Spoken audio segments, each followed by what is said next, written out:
All right, I will say good morning, Afrelich and Parama, good night of Shabbos. Such a schos production, people throwing the daf together on this holy and incredible day.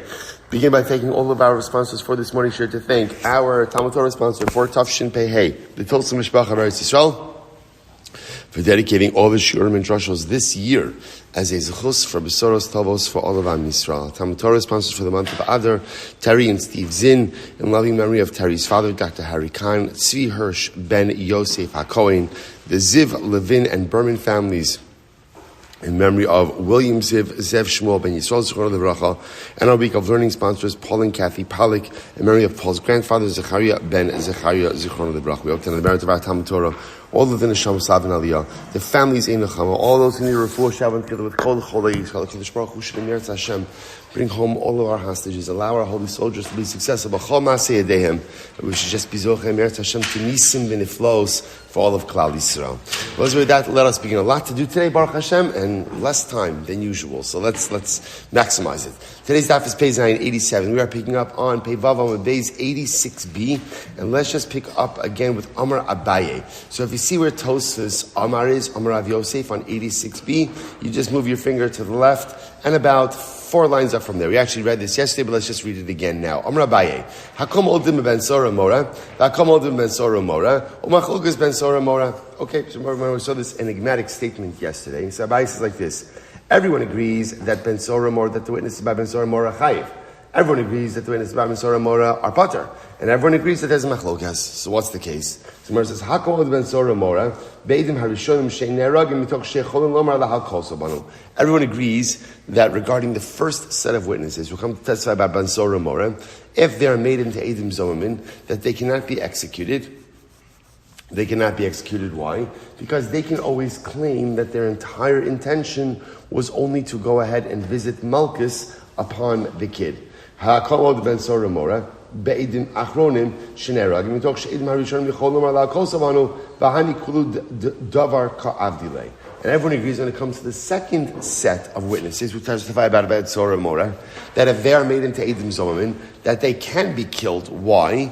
Because essentially the entire death sentence of the Ben Sora Mora hinges on their testimony, because the first set of witnesses could simply say, we only came in order to make him chayiv malchus, and therefore the second set are clearly the ones who are responsible for the death penalty.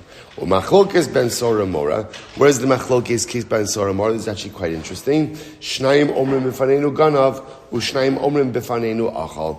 Interesting case. Over, you have 2 witnesses who testify, we saw the kid, right? We saw the Ben Sora Mora steal the money from his father. And 2 more say, we saw him go ahead and eat the meat and wine. So whereas normally, again, you're having 1 set of witnesses testify about both events, here you have 2 separate witnesses testifying about 2 separate events. What's the nature of that combined testimony? That's the machlokes. Ravasi says this also. Rabbi says it's interesting. So back to kidnapping, right? Reuven kidnaps Shimon. So now what happens? Witnesses come along and say, we saw Reuven kidnap and sell Shimon. So what happens? Now those very same witnesses are made into Eidim Zomamin. So the Gemara says, they are not killed. The Eidim Zomamin are not killed. Why not? Mitoch she'echolon lomar avdi macharti. Because Reuven could always turn around and say, yeah, it's true. I sold Shimon. Do you know why I sold Shimon? He's my Eved. He's my slave. So because he's my slave, I'm allowed to sell him. So because ultimately, again, the defendant could technically exempt himself with a claim, therefore, halacha l'maisa, Eidim Zomamin would not be able to be executed over this. Amar Rav Yosef, Kiman az lahashmai to Dravasi, ki Rabbi Akiva. Whose opinion is this? Like this is like Rabbi Akiva. Why? The Amar davar v'lo chatzi davar. Because Rabbi Akiva is the one who says that halacha l'maisa, in order to be liable, halacha l'maisa, you have to be testifying about an entire inyan. Remember again, this goes back to the beginning of yesterday's daf. Whole davar and not chatzi davar. Amalei Abaye, the ikir Rabbanon neharagin. So according to Rabbanon, apparently again, the witnesses could be killed. But 1 second, what about what we just said? Hamitoch kamar. We just said a moment ago that halacha l'maisa, the defendant could exempt himself. How could he exempt himself? Because he could go ahead and say, that yes, I sold Shimon, but Shimon is my Eved. elafilu temerabanon ubedalo asu ede geneva. So this is interesting. What's the case over here? The case over here is where the witnesses claim that we saw Reuven sell Shimon. What's missing? Witnesses that say that Reuven kidnapped Shimon. So you have ede mechira, but you don't have ede geneva. Well, 1 second. If you only have witnesses that Reuven went ahead and sold Shimon, but no witnesses that Reuven kidnapped Shimon, so there's no case over here. What are we talking about? No, the idea over here is at the end of the day, halacha l'maisa, the witnesses to the kidnapping came later on. Okay, but if they came later on, In other words, again, if at the time that the witnesses are testifying that Reuven sold Shimon, there's not yet accepted testimony that Reuven kidnapped Shimon, then how could there be liability for the Eidei Mechira if we have not yet accepted testimony about the kidnapping itself? Lo tzricha to kamaramzi ramuzi. So this is interesting. What's happening over here? The witnesses are signaling to each other. In other words, interestingly enough, in this case over here, the witnesses that testify that Reuven sold Shimon are the ones who appear first in Beis Din. But as they're testifying, there's another set of witnesses that are there, and they're there to testify that Reuven kidnapped Shimon. And like they're motioning to each other, not like in a bad way, not like in a collusion way. They just happen to be motioning to each other, like indicating, we'll talk after you. So you might have thought, you might have thought the fact that the witnesses are already communicating, halacha l'maisa, this should almost be like we have testimony about the kidnapping itself, to which the Gemara says, Kamash Malon, Remiza Lav Klumhu. That ultimately, again, the signaling between witnesses is halachically insignificant. And therefore, halacha l'maisa, if you have witnesses who come along and say, we saw Reuven sell Shimon, and those witnesses are made into Eidim Zumamin, they can't be executed. Why?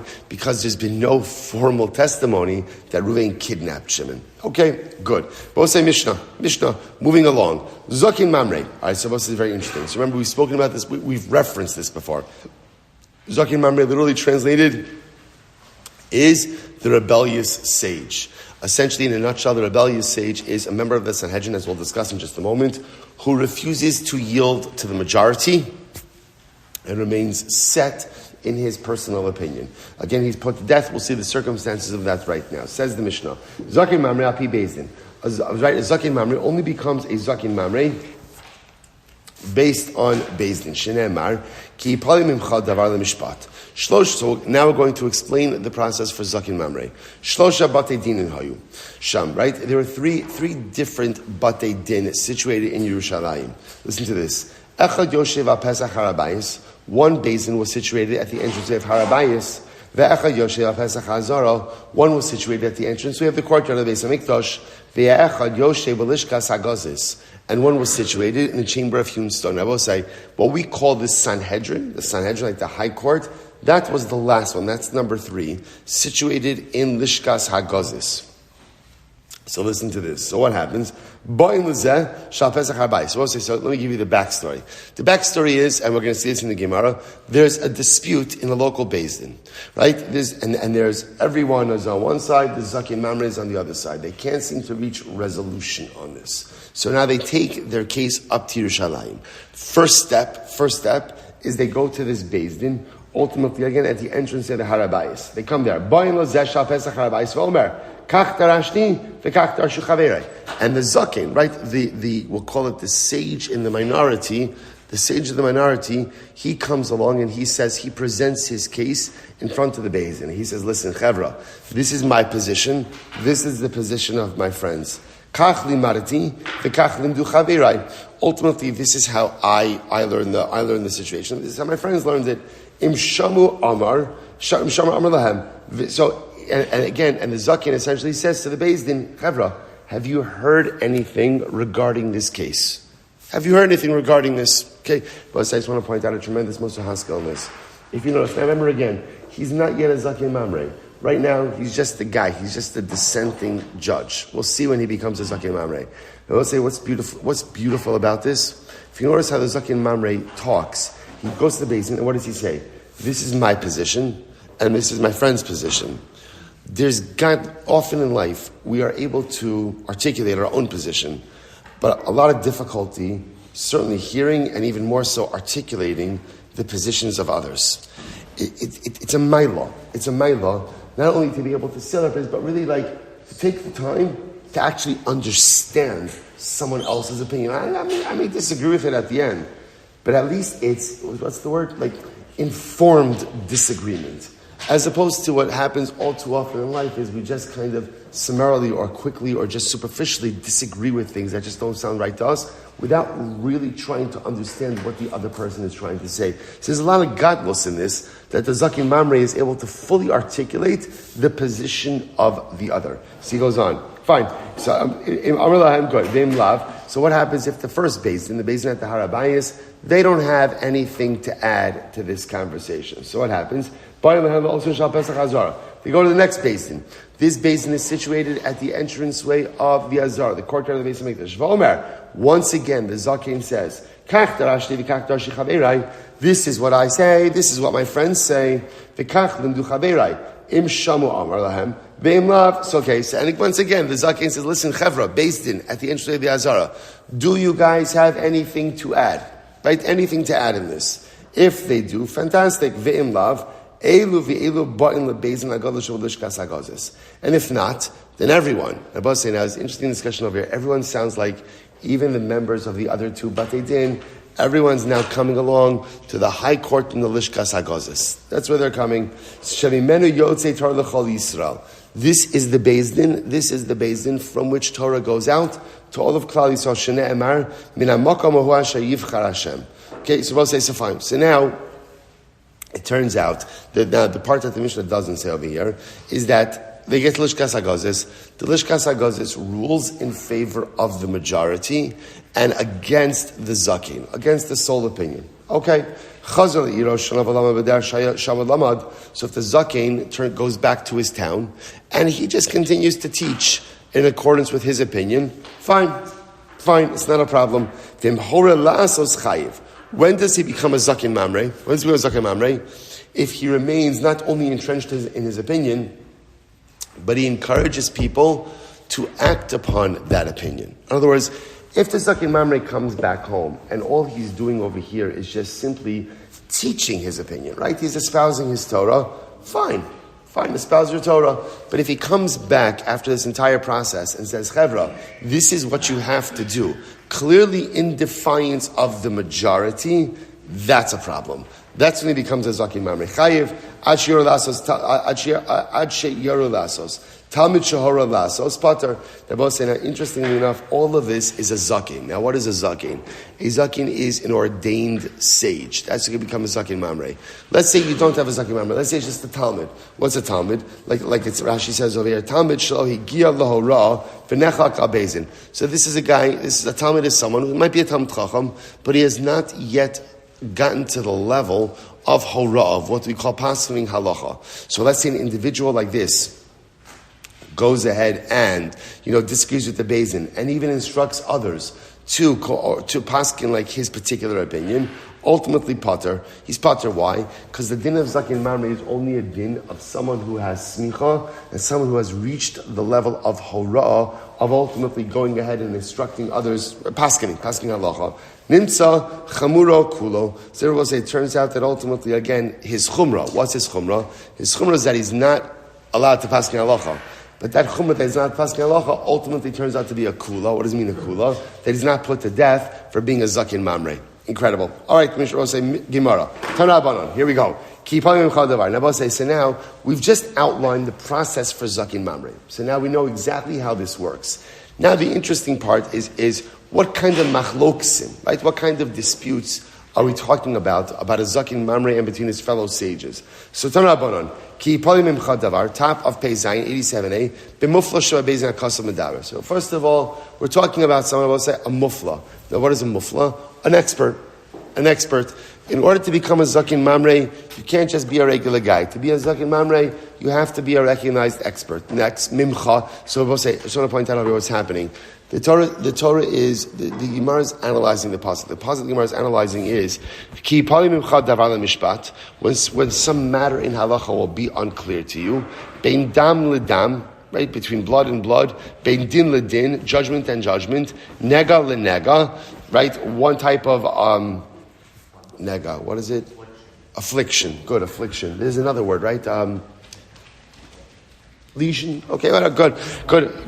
Divrei rivos b'sharecha, or any arguments, disputes you may have in your gates. They come to valisa l'makom ha'sheiv chal shel both. Now the Gemara is darshaning this entire pasuk. So what does it mean? Mimcha, ki palim mimcha davar. So mimcha, a mufla. Good. Mimcha ze yoetz. Furthermore, mimcha means someone who's able to give counsel. In other words, we will say in order to get yourself in trouble, being a zakin mamrei, you have to be holding on a certain level. So mimcha, Rashi says over here, now the Gemara is also giving examples of types of machloksim which could result in a zakin mamrei scenario. So for example, mimcha refers to intercalation of the year. Right? Ibar Hashana.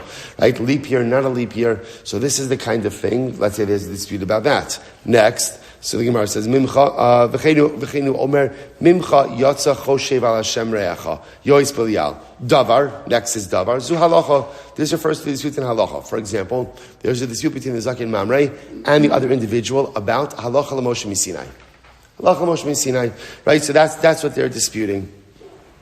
Good. L'mishpat zehadin. What's mishpat? This refers to din, gzera shava. They have machlokas about a particular type of gzera shava. This is a gzera shava, not a gzera shava. Bein dam ledan. So remember again, we're just going through different examples of things that ultimately, again, could result in a zakin mamrei scenario. Fine. Bein dam ledam. Bein dam nida ledam leida. So, for example, there's machlokas in distinguishing between dam nida and dam leida. Dam ziva. Bein din ledin. Bein din nefashos ledin mamanas. Din makas. There's a dispute in something, again, whether it's dine nefashas, capital cases, dine mamanis, monetary cases, dine makas, lashes, bein nega linega. What does that mean? Bein nige adam, nige batim, nige begadim. Something concerning, again, nigoim, tsaras, of an individual, of a home, of clothing. Divrei, elu charamim va'erchin va'akdeshos. So divrei means, again, cherem vows, erech vows, hekdish vows, rivos, Zuashkas sota va'arifas egla v'taras mitzora. So rivos, literally arguments. This refers again to sota situations.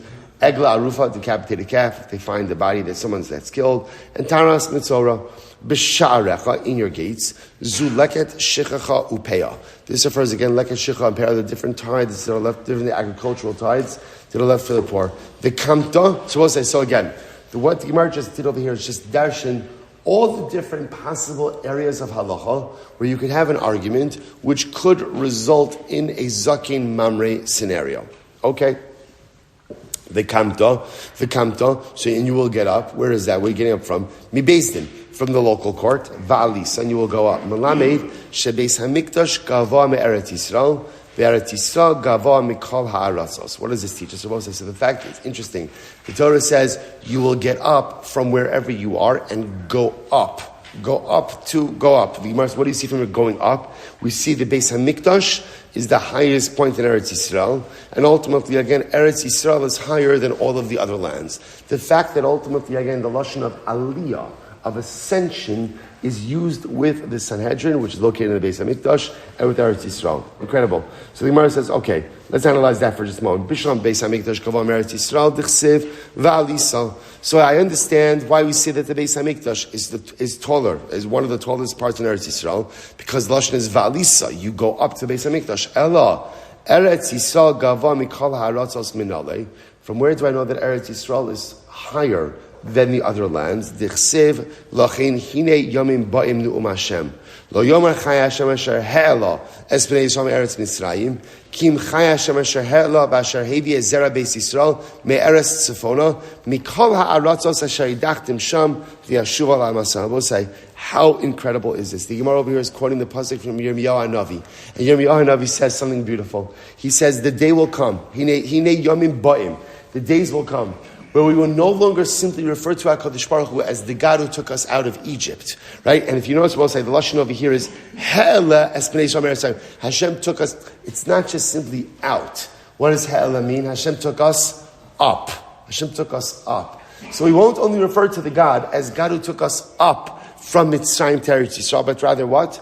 We refer to HaKadosh Baruch Hu as the one who brought the children of Israel from all the lands, who brought us up. Hela v'asher hevi, from all the lands. So we'll say, what do you see from here? You see from here that whenever there's a reference to taking us to Eretz Yisrael, what's the lashon? What's the lashon? Aliyah. Always lashon. We'll say, I just want to point out, how overwhelmingly amazing is it that we're quoting this pasuk of Geula on Purim? On Purim.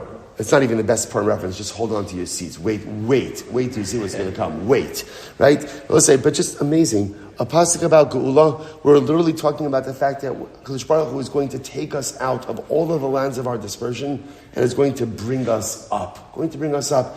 You know, as great as Purim is, and as beautiful as Purim is Nisim De'iskasya. It's covered miracles. It's hidden miracles, right? It's miracles cloaked in nature. And what Purim awakens in us, as much as we celebrate this beautiful, beautiful nace, and to have incredible Hakaras of Tzvi Baruch Hu, it awakens in us the desire for something more. I don't want hidden miracles. I don't want Nisim De'iskasya. We want Nisim De'isgalya.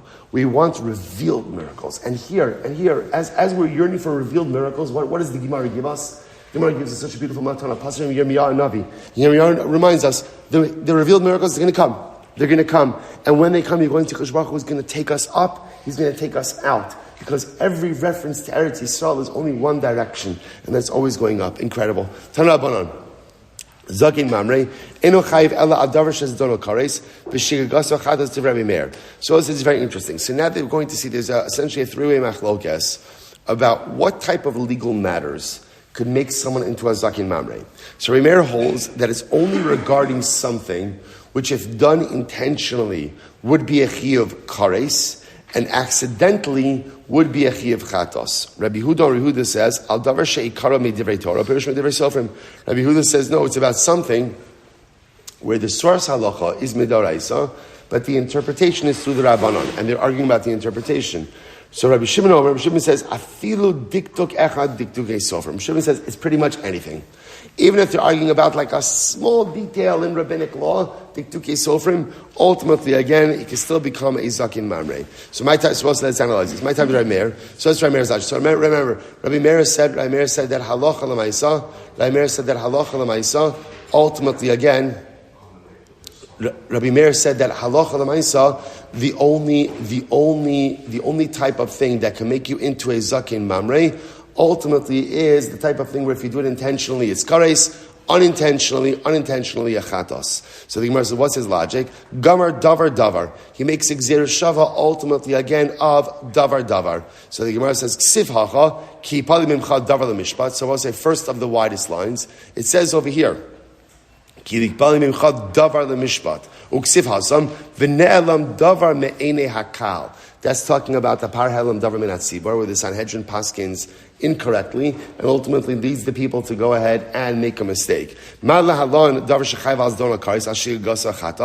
Just like over there, it's talking about something where intentional commission is kares, all right, and a shogig is chatas. Afkan, so to by zakin mamre, davar shechayiv al zdona kares v'al shigagasa chatas. Okay, so Meir learns that from Gzera Shava. Fine, that's opinion one. Rabbi Huda will say this. Remember, Rabbi Huda's opinion was that only become a zakin mamre on something ikara midivrei Torah and diktukei sofrim, right? That the ikra halacha is midaraisa and the details are learned out midrabanan. So where does Rabbi Huda get this from? Rabbi Huda al pi Torah she'erucha ad diika Torah v'yorucha. It has to be something where the Torah says something, but based on the pasuk in the Torah, we don't know how to paskin. We need Chazal to teach us how to interpret it. That's the type of situation that could create zakin mamre. And lastly, Rabbi Shimon, asher gidu lachem min hamakom hahu, afilu kol du. Rabbi Shimon says pretty much anything that comes out from a beis din, anything they argue about, where the zakin mamre remains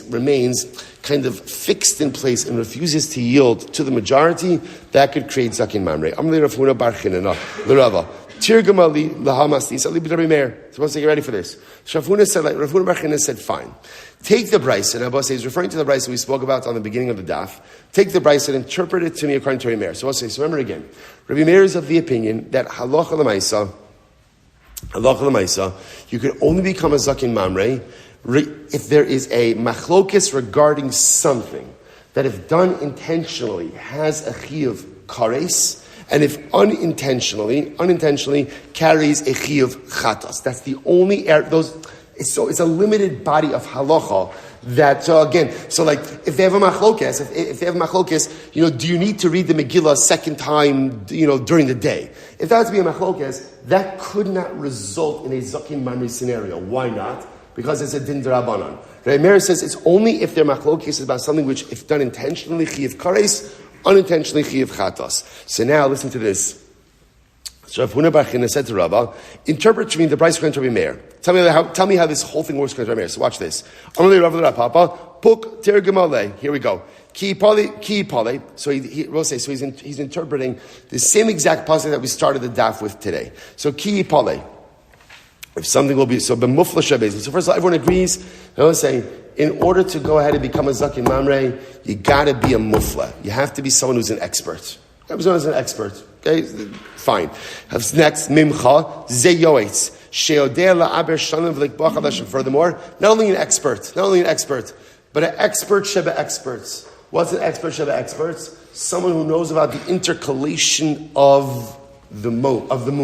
Again, I want to say, you understand what it means to know about the intercalation of the moon? First of all, none of us really know what intercalation itself actually means, right? All the more so, I like using that word, right?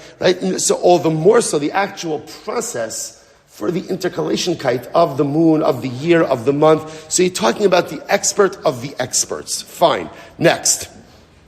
I want to say, what's next? Good. Yoetz sheodeh la'aber shanim v'likbach hadashim. Fine. So kidisnan. Heina idushem armas hashana. Okay, I want to say, get ready for this. What's an example of a machlokes that could occur? Okay, you ready for this? Please. Listen to this. Hein idushem armas hashana kol adar shayu omrim ad hapurim. I'm done. I feel like we should just call it a day. This is ridiculous. Absolutely ridiculous. How does this happen? 7.5 year cycle. How does it happen? And it's not like a drasha, it's not like a remez, it's not a gematria. Literally, again, a Purim case on Purim. A Purim case on Purim. So what's the mach? It's incredible. I would say, just we always say it.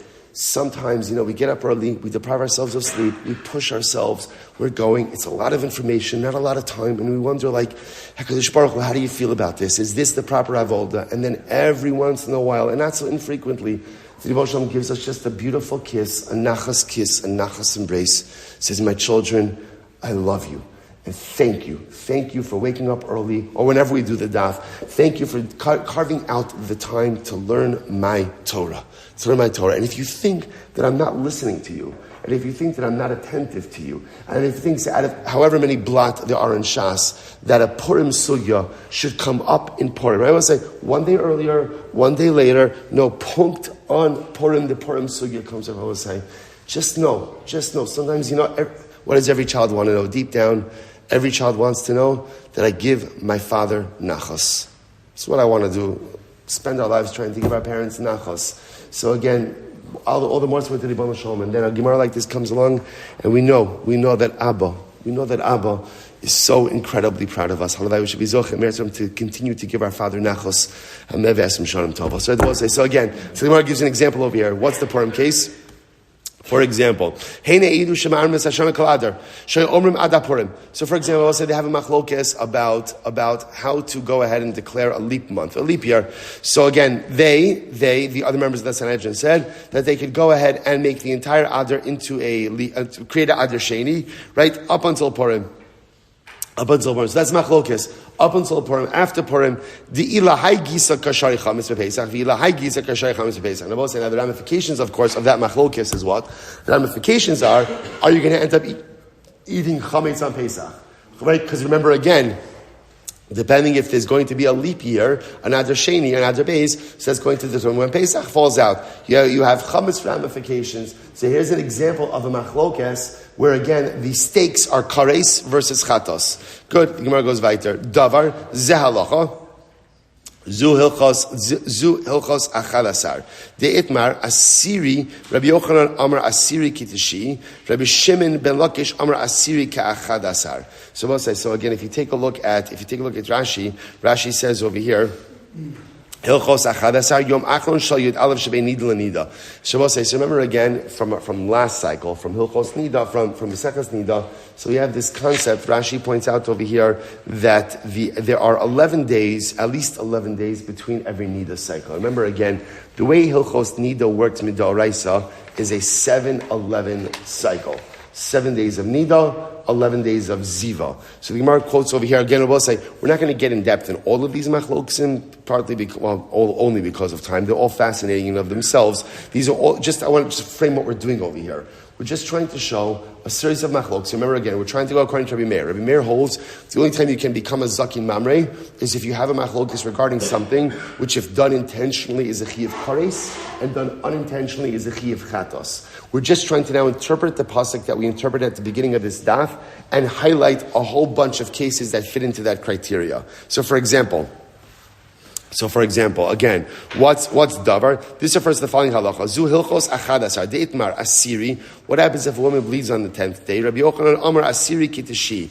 10th is reckoned like the 9th. Rabbi Shimon ben Lakish amar asiri ke'achadasar. So we'll say, so again, remember, they're talking about a machlokes, about what happens if there's machlokes about the status of her bleeding from the 11th day or from the 10th day going forward. Does that make her a nida? Does that make her a zava? And the resulting ramifications, which could potentially lead to a chi of kares. Rabbi Yochanan amar asiri kitishi. Ma tishi ba'yishimer, af asiri ba'yishimer. Fine. Rish Lakish amar asiri ke'achadasar, ma achadasar lo ba'yishimer, af asiri lo ba'yishimer. So we'll say, so again, without getting into all the details right now, but fundamental machlokes about bleeding that extends from the days of the zivos, ultimately again into the days of the nidos. What's her status? And if they have a machlokes regarding that, that could lead to potential chiyuv kares. Fine. Next. Zeh. So the Gemara says, Zeh hadin. So Zeh in the pasuk refers to gzera shavas. The machlokes about gzera shava.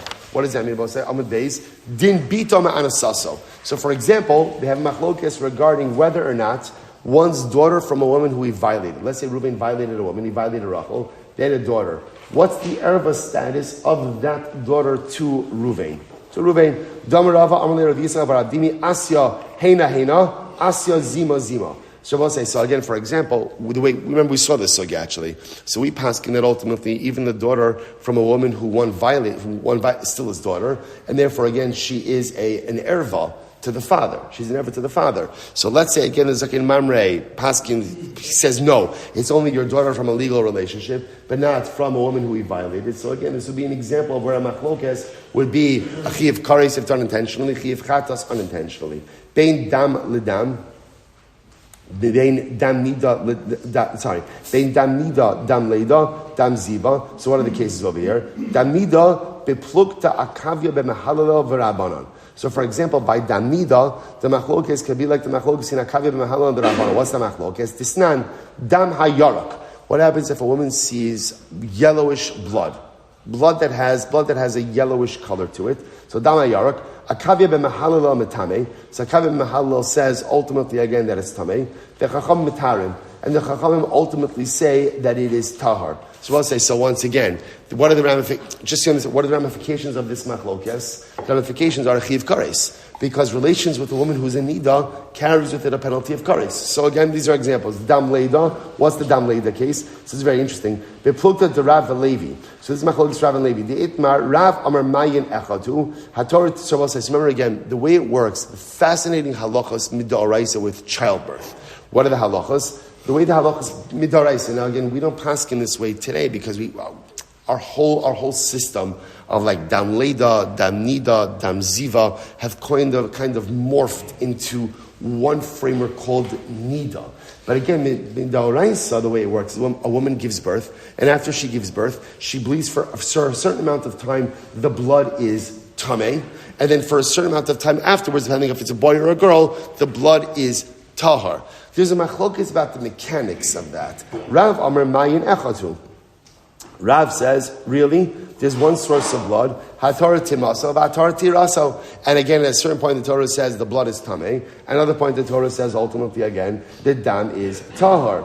Valevi Amar Levi says, Shnei Ma'ayan Osein. No, it's not true.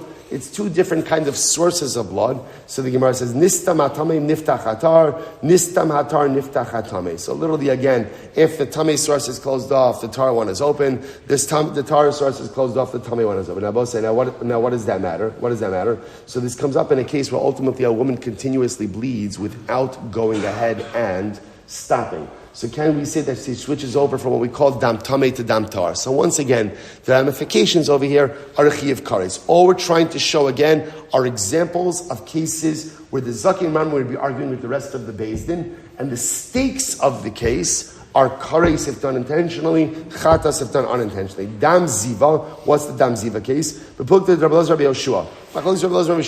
This nan kishta shlosh yom b'soch achadas hayom. If a woman went ahead, and literally again, Kishta, Rashi says over here, Ksiba Parshas Zava, Ba'achad HaSayim Shebei Nida L'Nida, Shemayim Aviyan L'Dei Ziva, V'isha Kiyazov Zov Dama. So again, Rabbi said, let's say she has a situation where she's flowing for 3 days within her 11 days of Zivos, Im Shafsa Me'es Le'es, if it stopped, if it subsided for Me'es Le'es usually means 24-hour period, the Yalda, Harizi Yoledes Bezov. So if it stopped for a 24-hour period and she gave birth during that time, this is called the Yoledes Bezov. So technically speaking, a woman could give birth while she is in a state of zivos. Okay, so that has its own ramifications as well. The Rabbi Elazar, Rabbi Shmuel says, Laila v'yom kalele Shabbos v'yomo.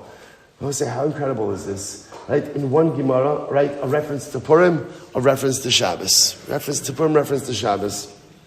Again, Rabbi Yeshua says, Laila yom kalele Shabbos v'yomo. Now again, I will say, again, the Purim one you probably could share at the Shabbos day, right? This one I don't know that I would, right? This one probably not going to work well. Right? He says so the mice again. So Rabbi Yeshua says if she stops bleeding, right? If she stops bleeding, ultimately again, not just for 24 hours, no, not just for a day, but ultimately again like a Shabbos, namely a night and a day. Sheshavsa minat sar v'lo min adam, and also it's the pain that subsided, right? The labor pains that subsided, not the blood. Bein din ladin. Okay, so we'll say once again, just all examples of cases where the stakes are high in the machlokes because they're dealing ultimately again with a case where if done intentionally it's a chiyuv kares, unintentionally chiyuv chatas. Next, bein din ladin, bein dine mamras, dine nefashas, dine makas. They have machlokes again both sides. Again, against dine, right? Capital cases, monetary cases, malchus cases. So what are examples where these cases could result in kares? Dine mamras is very interesting. What's an example? Ultimately, again, a monetary case. Beplukta the Shmuel of Rabbi Avo. Listen to this. Machlokes Shmuel Rabbi Avo. What's the machlokes? Amar Shmuel. Shnayim shedanu dinei and din. Listen to this. Shmuel says, if two people act as a beis din, so their judgment is a valid judgment. However, ela shenikrain beis din chatzuf. They're called the chutzpahdik beis din. Okay. Rabbi Avo Amar L'divrei Hakol Ein Dinei Hendin. Rabbi Avo says no. Everyone agrees that what a beis din of two people can't issue halachic rulings, and therefore their halachic rulings are totally invalid. The Rabbi say, how does? Okay, I hear the machlokes. It's interesting. How does this result in a kares case? The Rabbi say, watch how Rashi explains this. This is fascinating. So remember again. Let's say you have a beis din of two people. Beis din of two people adjudicate a case between Reuven and Shimon. Right? Reuven claims that Shimon owes him money. Beis din of two people ask him, they say, Reuven's right, and they extract money from Shimon. Now what happens? So now Reuven uses that money, and he's mekadesh a woman. Right? The problem is what? According to one opinion, he's mekadesh a woman with money that does not belong to him. So now you could create a potential a married woman situation, which again could result potentially in adultery or a whole variety of different circumstances, which could become a chiyuv kares, right? Or different varieties, it could become a chiyuv kares. So again, and that all started from a monetary dispute. So here's an example again. If let's say the second Mamre says, I hold that a beis din could be 2, and the other opinion say a beis din could be 3. So even though again it's it's monetary cases. It's monetary cases which could result in a potential chiyuv kares. Fascinating. Dini nefashos, beplukta the Rabbi v'Rabbanon. What's the dini nefashos case? Rabbi v'Rabbanon. The sign Rabbi Omer v'nasata nefesh tachas nefesh. Right? So the Gemara says mammon. In general, when the Torah says a life for a life, it doesn't literally mean a life for a life. Rather, what does it mean? It means monetary compensation.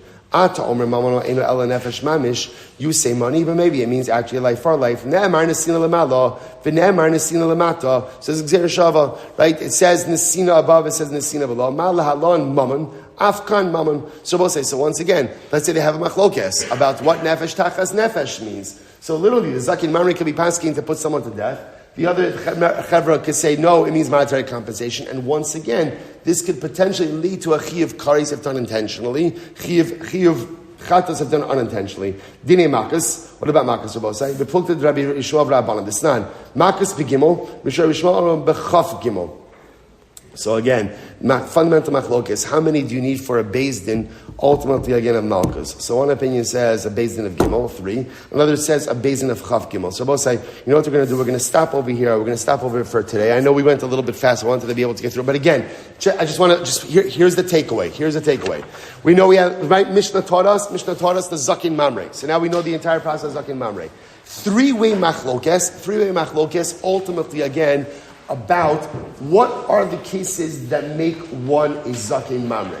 What we were just doing over here is really focusing on the opinion of Rabbi Meir, which, by the way, I don't want to spoil it because it's tomorrow's daf. That's how we pass halacha l'maisa. In order for a zakin to become a zakin mamre, the machlokes has to be about something which, if done intentionally, would carry a chiyuv kares, and if done unintentionally, would carry a chiyuv chatas. Take that to the bank. That's halacha l'maisa. All the Gemara was then just doing was interpreting the pasuk that we started the daf with today, which outlined all the different kinds of cases and showed how each and every one of those cases could potentially be a chiyuv kares / a chiyuv chata. So we'll say, and again, in the midst of all this, we got Purim. In the midst of all this, we got Shabbos. In the midst of all this, we got a hug and a kiss from HaKadosh Baruch Hu. And I will say again, a Freilich and Purim, we're going to daven Emir Tashem in the main shul. Tremendous shkoyach, tremendous week, and a good Erev Shabbos.